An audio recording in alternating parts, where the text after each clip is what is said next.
When the kids are engaged in the regular classroom and they have a teacher who has that passion, that's going to connect with them and they are going to enjoy the science as well. It is tremendous and it gets the kids excited. I know I have higher retention of the heritage speakers now.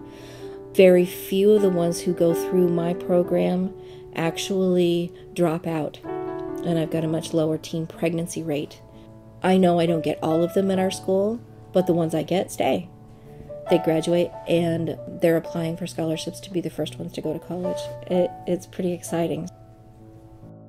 Learning is never as real as when you're involved in your community, in teaching others, in establishing a sense of pride and helping with something. It becomes real instead of something out of a book that you forget right away. It's an experience that you take with you and remember and keep.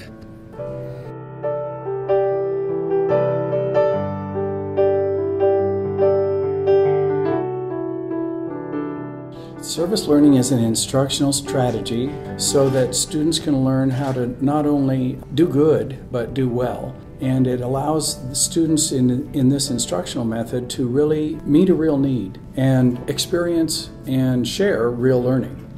The compelling reason for service learning is that students are finding that they're not being prepared for the real world, neither are they experiencing the real world when they're in school. Service learning changes that by putting them in touch with those things. I got engaged in service learning as a result of students and their responses to international incidents and crises. I know that we are making inroads in student participation in some classes. Things that aren't really measurable but are highly desired are teamwork and problem solving that are happening on these projects.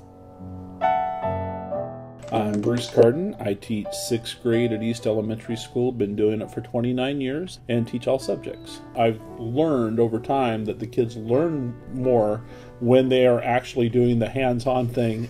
It just changed the whole way that I teach.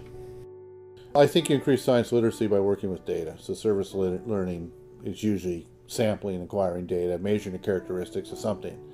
So any vehicle which promotes data collection, representation, analysis will produce far more science literacy than memorizing what's in some textbook. This is our 4th year being involved with the Learn and Serve grant and Community 101. Happy Friends Cookie Company involves our transition students age 17 to 21. The concept is they take the skills they learn in the classroom and apply those skills to real-life situations. It's a student-run business and they are involved in all aspects of the company. One of the things we've learned with our life skills students that putting the skills they learn to practical use, that's how our kids learn. Service learning can be compared to a Swiss Army knife. It does a number of different tasks and could be used strictly for dropout prevention. It's excellent for that. It's also super for inquiry-based science, which is huge. In our connections with the Oregon Forest Resource Institute, they're doing a K-12 natural resource curriculum. These things also relate very closely with career and technical education. So we're working with the Bureau of Labor and Industries on pre-apprenticeship programs. So it's great for at-risk students, elementary school students, TAG students, English language learners. It's great to build bridges to career and technical education for students. And it's also very positive to help with school business partnerships. In January of 2010, OFRI received a grant from the Oregon Department of Education. The grant is allowing us to develop a conceptual framework for forest education and to put that into a scope and sequence where we can identify at what age and grade we want those concepts to be taught. Service learning emerges as a key learning and educational strategy. Students have to come up with a project, they have to research why it's necessary, they have to come up with ideas on what they're going to do.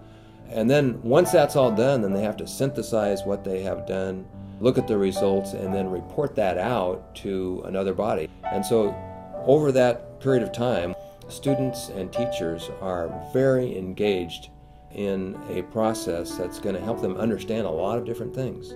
And we think that forestry and natural resources offer a great variety of projects that students and teachers could work on in terms of service learning opportunities. We wanted to develop a plan that said, here's the big picture about our forests, and put the best minds together to create those ideas, and then talk to teachers about teaching it. A very important role in my life is being a mom, and also I'm an educator, and so this offers them an opportunity to learn in a way that is relevant. It is something that sticks, that you really do understand. It's a great way to learn.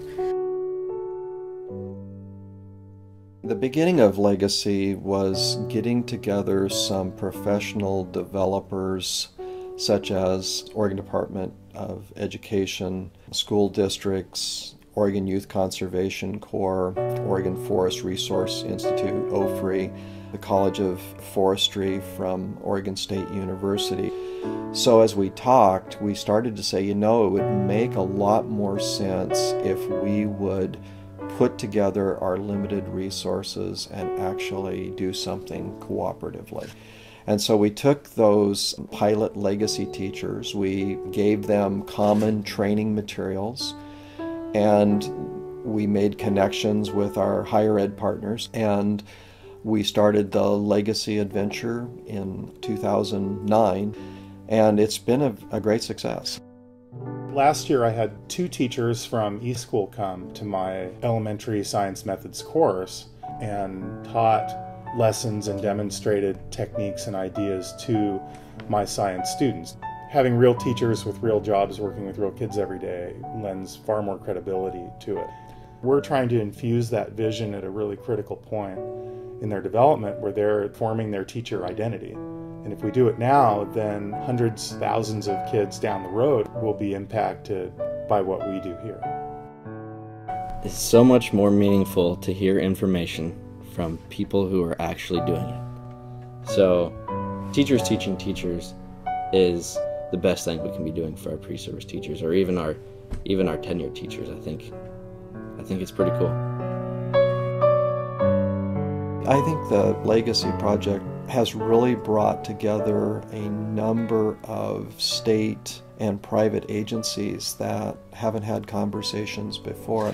And we now have partnerships with the service learning specialist and the science specialist and the career and technical arm of ODE, and they're saying, wow, this is really supporting what we're all trying to do together.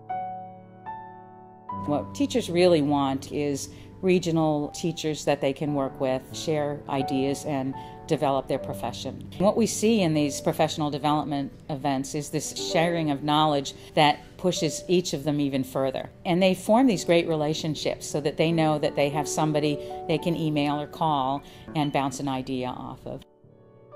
Going to a seminar like Moving Science Education Forward is what we need to do for teachers, because they do start experiencing what children experience when they discover science. And that suddenly makes them go, oh, wow, this is fun. I can do this. And this is how my kids can feel when they're doing science.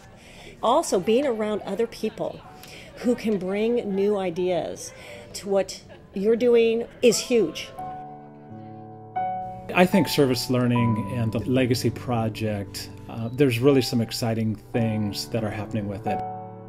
Service learning can have dramatic outcomes for students and for communities and for school culture. Good teaching is good teaching, and when it's real and it's authentic and it's student-led, it can't be wrong.